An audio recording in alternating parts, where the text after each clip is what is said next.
May gabi sa tanan, pasalamat ta sa Ginoo nga makapadayon ta karon sa balaan nga pulong sa Ginoo sa pagtuon ini. Salamat sa mga higayon nga ginahatag sa Ginoo nga maka every night makatuon ta sa balaan niya nga pulong. Gani daghang salamat sa inyo pod nga pag suporta niini ang mga friends sa Facebook, bisan pa ang mga classmates, mga co-workers nga naga-support niini nga kuano nga buhaton. Tabangi kami tabangi ko sa pag-support niini akong mga relatives diya. So before ta magpadayon na magbasa sa balaan nga pulong sa Ginoo, mabasa ta usa sa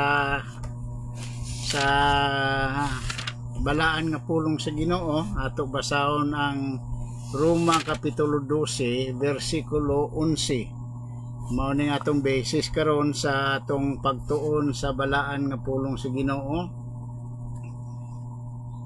Ayaw kamo pagtapol, hinuon magmadasigon kamo diha sa espiritu og alagari ang Ginoo. Mo ampo ta usa. Bala nga Dios, salamat karong gabi nga makapadayon kami Ginoo sa pagtuon sa balang pulong. Salamat sa mga opportunity nga ginahatag pa nimo diha kanamo. And then for this evening, Father, pray Ginoo ikaw good mag workout sa mga kasing-kasing sa mga viewers nga na sila po yung mga kuha ng mga lesson sa among pagtuon and preparation Ginoo sa among padayon nga pag-alaga diha kanimo. Ubani kami karong gabi ang Kristo Jesus nga manuluwa sa among gitugyan ug gisalig ang tanan. Amen. Okay,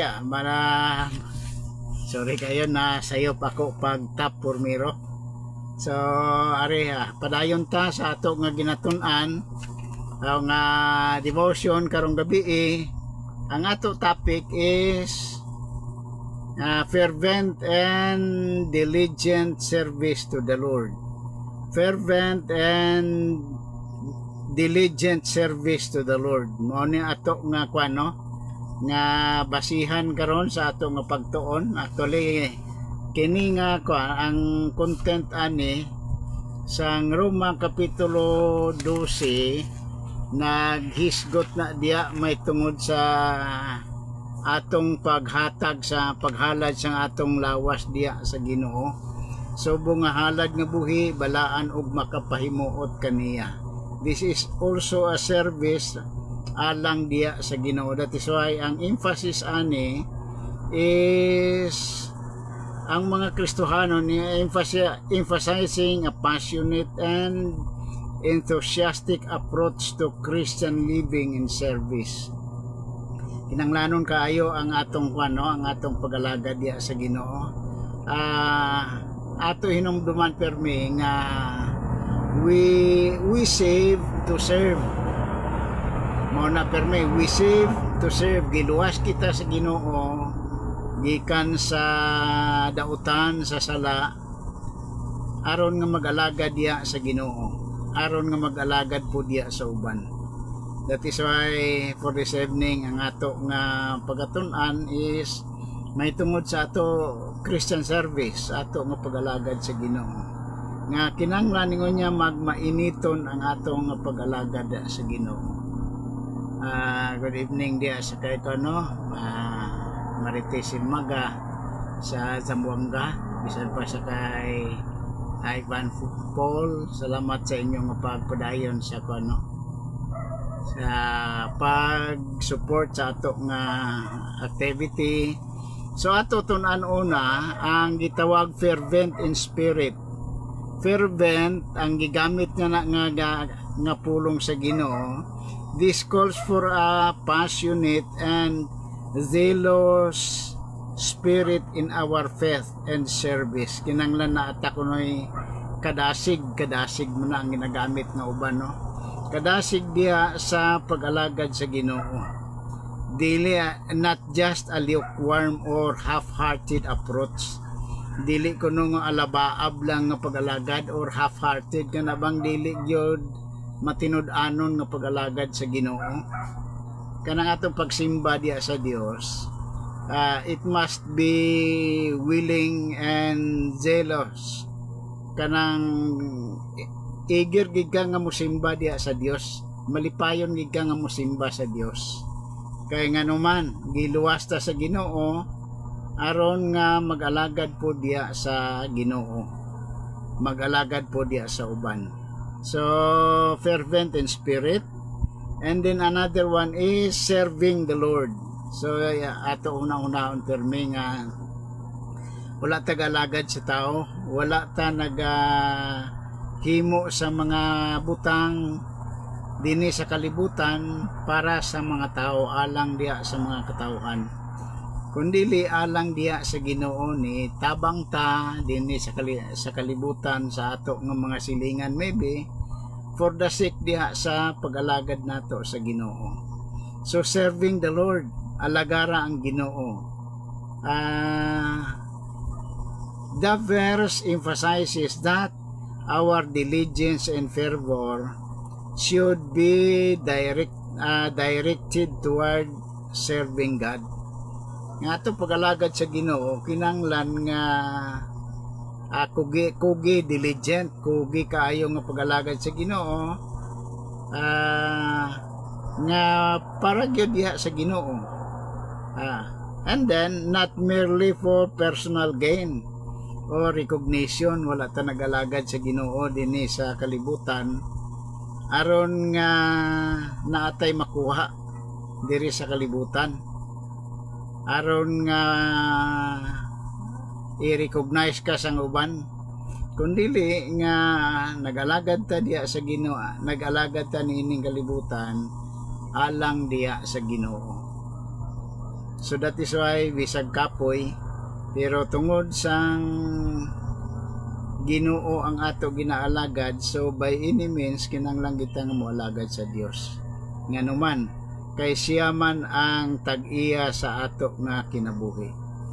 Mauna nga diya sa unang Korinto 6:19 ingon niya, kay gipalit kita sa Ginoo sa mahal gaayo nga pagpalit.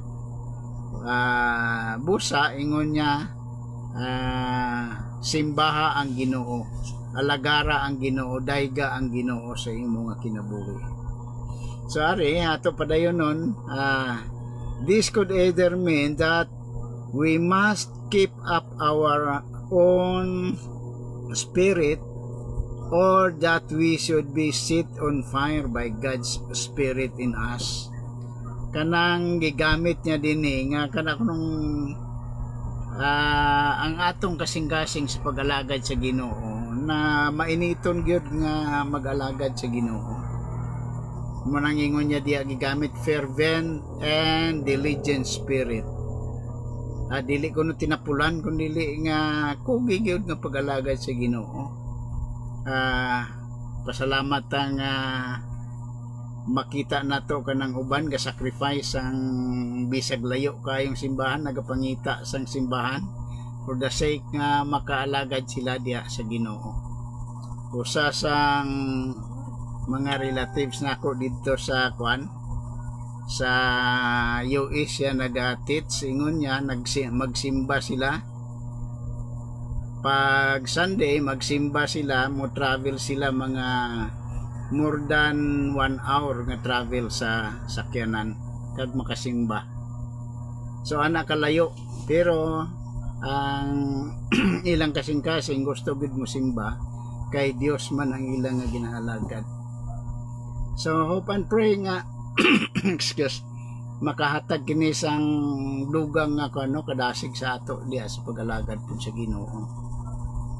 Pastor Ilmar, salamat kayo. Good evening diya sa imo, Ilmar Diasis, and Pastor Ikla, salamat sa inyong pag-support. So what does zeal mean in Romans chapter 12 verse 11? Murag may gamay ako nga kan. Ang word diya nga gigamit is zeal, means diligence, true service should never come from a cold heart. Excuse ha? Ang tinuod ko no nga pag-alagad sa Ginoo, nga pag-alagad sa Ginoo dili nga na kanang cold heart, kanang dili ma-feel ba nga sincero ka nga nag-alagad sa Dios. Basta ra nga makaadto kag simbahan. So ang buot ipasabot sa Ginoo kinanglan nga kugi gyud ang imong pag-alagad sa Dios. So that is why cold heart from passionate heart that loves the Lord. Gikan sa imong nga kasing-kasing gyud nga nagkay gugmang mo alagad sa Dios. Not ni sarili nga mo alagad ka kay nakay amo adto kag simbahan kay nakay transaksyon. Number 1 nato transaksyon is ang Ginoo gyud. Nagtabang ka sa uban dati service sa uban nga nakay una nga balik diya kanimo. So ang pag-alagad sa Ginoo, it must be ingon niya nga passionate. And then ari ang usang nga gigamit niya ang fervent. Fervent means to boil. Kana bang ang iya example ari? Christian service should be one of enthusiastic and diligence. Ang pag-alagad ko no sa mga Kristohanon kinanglan gyud nga sa aton pa nga term nagadaba-daba kuno na nga pag-alagad sa Ginoo, sa aton pa nga mainiton gid nga pag-alagad sa Ginoo. By any means gusto gid kang mo alagad sa Ginoo. Good evening dia sa kay kana kay Ma'am Rosemary Sambuki, kay Sir Nilo Lucasan, salamat sa inyo. Okay, ari ang usasang ko usasa ako magikuan. What does it mean to be fervent in spirit? Na igamay ng explanation nato kuwaon din At least nga natay dugang kahibalo may tungod aning verse 11. Apostle Paul encourages believers to love and serve one another not only sacrificially but also enthusiastically. Do not be slothful in zeal, be fervent in spirit, serving the Lord. So ang pag-alagad nato sa Ginoo kinanglan ko nung kuang gyud mainiton kaayo nga pag-alagad sa Dios. Ari ang gigamit niya din is do not be slothful. That is a command sa Ginoo. Sugo na siya sa Ginoo nga ayaw tinapol. Ilonggo is hindi tinamaran nga pag-alagad sa Ginoo. Tinamaran nga kanang hindi makita diya sa imong malipayon ka nga nag-aalagad sa Dios. So command gina sa Ginoo, once command is imo gina siya buhaton. Do not be slothful in zeal. Literally means don't be lazy. Ayaw magtinapol, ayaw pagtinapulan. So sometimes it is also a reminder for us nga sahay sige tagkalit sa simbahan. Kaya nga naman, tungod nga dili first priority na to ang atong oras para sa simbahan. Alang sa Ginoo. Take for granted na to ang time na to sa simbahan than to mga ini activity na to. Pag-ingon nga time is time, pero simbahan is pag-ingon nga time, dugay pa na kayo ang time. Pero reminders kini diya ka nato nga it must be zealous and diligence ang pag-alagad sa Ginoo. Do not be lazy mo na ingon niya. And then ang translations nga uban gigamit niya is this. Translations vary from never be lazy, lacking in zeal, never be lazy, and do not lack diligence. So ang word nga gigamit niya diya sa Greek words niya, ang iya na kahulugan is be fervent, kanang mainiton kaayo nga pag-alagad sa Dios. Emotional nga pag-alagad sa Dios. That is why pasalamat ta sang kuano ato nga ubang mga Kristohanon ma-feel gid nimo nga mainiton gyud ang ilang nga pag-alagad sa Dios. Ang uban nagahilak tungod sa ilang pag-alagad sa Dios kay nakita nila kung unsa ka matinabangon ang Dios sa ilang kinabuhi, kagamhanan ng Dios sa ilang kinabuhi. Sir o si Junisa, salamat kayo sa imong pag-uban bisan pa pag-share nimo didto po no, pag sa inyong sa inyong radio sa atong online gospel devotion. So mao ni ang no, ang gigamit niya is katong nagabukal kuno nga tubig, pareha kuno ana ang atong pag-alagad sa Ginoo. Sa ari may mga pila sa mga mga butang nga ato tun-an. Here's a deeper look at the message. So naigamay pagod nga dugang nato nga makatunan karong gabi is this: do not be slothful in zeal. This phrase emphasizes the importance of not being lazy or complacent in our faith and service to God. Kinanglan ko no, we should be eager and enthusiastic ang ato nga pag-alagad sa Dios. Dili nga murag mo alagad ka sa Dios, murag dili man daw maalagad ka daw hindi man. So that is lukewarm. Ang Ginoo gusto niyang eager kita nga moalagad sa Dios. That is why mauning gigamit niya, we should be eager and enthusiastic, not lukewarm or apathic. Nang lukewarm katong alabaab na magkapi ganita, dili ta ganahan kung hindi init. Ako dili ko ganahan kung hindi init kayo nga tubig kay murag dili ra pangapi. What I mean is this, nga ang ato pag-alagad sa Ginoo kinanglanong gyud nga mainiton nga pag-alagad sa Ginoo. For mga 3 weeks na siguro ako nga ato nagamit nga word is if karon na lang nga adlaw ang gihatag sa Ginoo. So wala na ugma. So unsa ang atong reaksyon? Unsa ang ato buhaton? So wala ta kay balo, what if karon na lang nga adlaw ang panahon nga gihatag sa Ginoo. So kinanglan ang ato pag-alagad sa Ginoo is mainiton gayod nga pag-alagad sa Ginoo. Serve the Lord. Dari ang word is serve the Lord. The ultimate goal of our zeal and fervent is to serve the Lord with all our hearts and minds. Mao nang atong goal nganong naata dinhi sa kalibutan, nganong giluwas ta sa Ginoo, kay ang gusto sa Ginoo nga moalagad ta diya kaniya.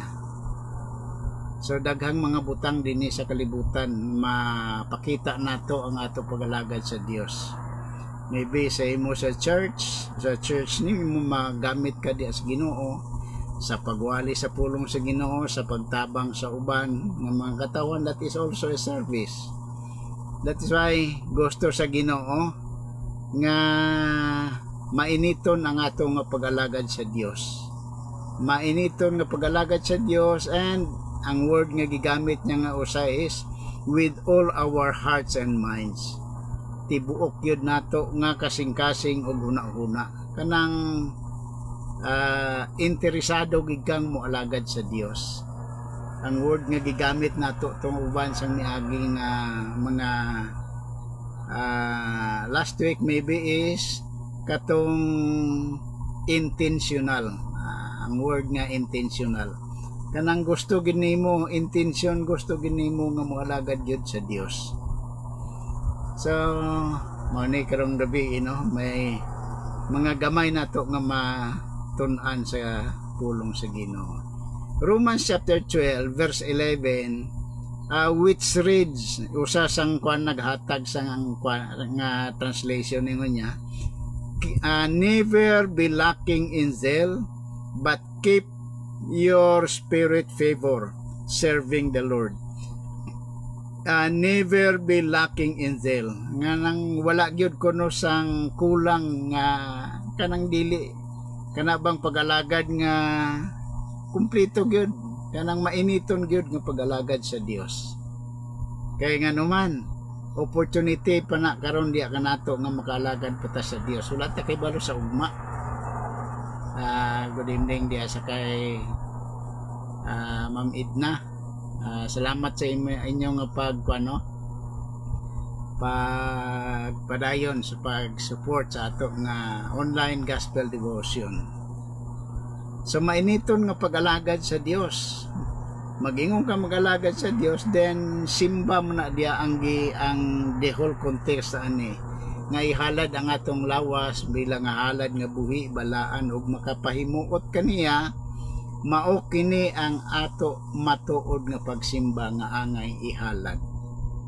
So nagisgot kini diya kanato isang mainiton kaayo gyud nga pag-alagad sa Dios.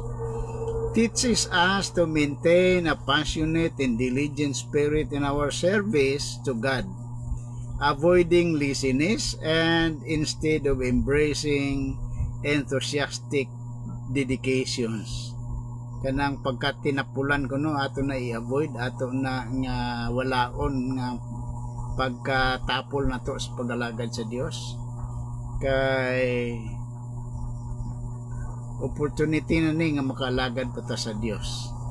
Mao tong gingamit nato, what if karon na lang adlaw ang gihatag sa Ginoo kanato. So paano ta makaalagad pa kung karon na lang adlaw ang gihatag niya o karon nga gabi sa kabayon ta nga makahatag kini diya kanato mga reminder sa ato nga pag-alagad sa Dios. It must be passionate, it must be zeal and enthusiastic sa pag-alagad sa Ginoo. Lesson nga atong makuha is never be lacking in zeal. Ayaw wala ang ang kadasig nimo sa pag-alagad sa Ginoo. Padayon sa pagka madasigon nimo sa pag-alagad sa Ginoo.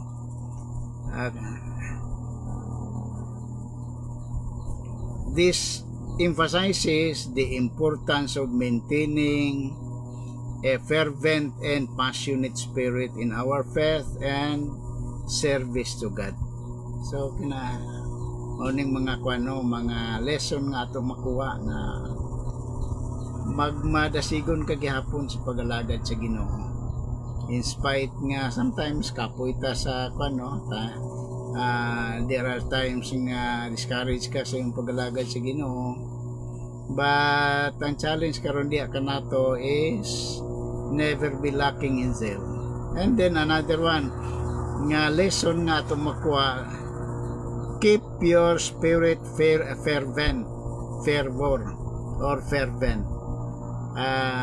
Kinanglan nga ang atong atong espiritu sa pag-alagad sa Ginoo nga lig-on gyud, mainiton nga pag-alagad sa Dios. This encourages us to cultivate a burning desire and enthusiasm for God in His work, avoiding complacency or apathy.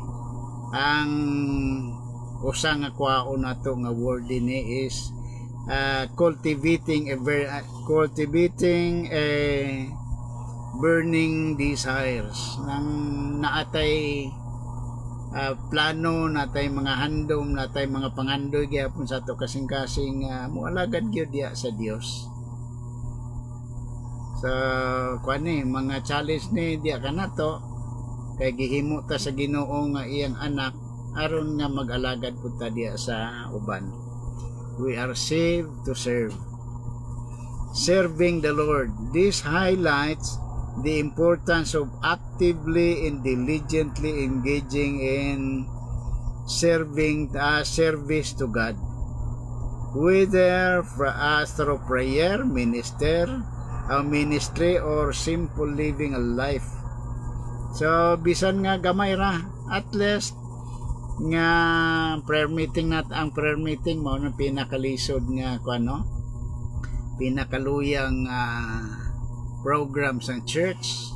And hope and praying for this evening, it can remind for us nga ibalik nato ato kadasig diya sa pag-alagad nato sa Ginoo. Kay wala ta kay balo kung hangtod kano sa ihatag sa Ginoo ang panahon nga makaalagad pa ta diya kaniya. So serving the Lord highlights the importance of actively and diligently engaging in serving to God. So challenge na diya ka nato, magmalig-on ta diya sa pag-alagad sa Ginoo, magmadasigon ta sa pag-alagad sa Ginoo. Ang word nga usa gigamit niya is zeal. Zeal means eagerness, readiness to act. Eagerness or readiness, andam ka bisag unsang oras, andam mo kang moalagad sa Dios. That is readiness to act and to spend energy. Mugamit ka sa mga sa imong panahon alang diya sa pag-alagad sa Ginoo. Good evening diya sa classmates kay Ma'am Sheila Carbonell. So thank you kayo gid sa imong pag-uban pod.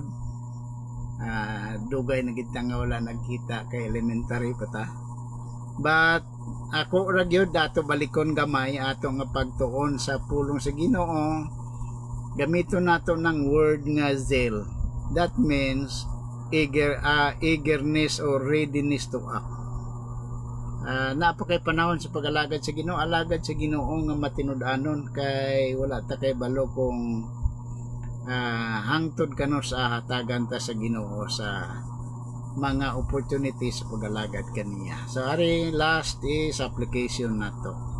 Application of Romans chapter 12 verse 11, the same is i-apply nato sa ato kaugalingon. Do not be slothful in zeal. Ayaw pag tinapulan sa imong pag-alagad sa Ginoo. Remember, Ginoo ang imo ginaalagad. Ang imo ginaalagad mao nang tag-iya sa imong kinabuhi. Ang atong ginaalagad mao nang nagahatag pagkaon diya kanato adlaw-adlaw. Ang atong Dios, ang atong ginaalagad nga Dios mao nang naghatag sa hangin, sa ulan, sa init, sa tanan sa ato nga kinabuhi. That is why whether we like it or not, mualagad kita sa Dios. Paagig pagpasalamat sa kaayo sa Ginoo sa ato nga kinabuhi. Every day ginatagan ta sang kinabuhi sa Ginoo. Maunang ingon niya sa Lamentation chapter 3 verse 23, ingon niya diya, bag-o ang kaayo sa Ginoo diya kanato adlaw-adlaw.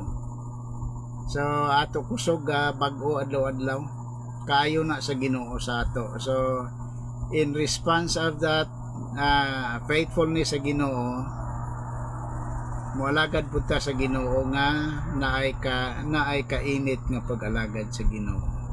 Do not be slothful in business, in zeal. Fervent the spirit. This phrase calls for a passionate and enthusiastic approach to a serving to the Lord. We should not be lukewarm or indifferent in our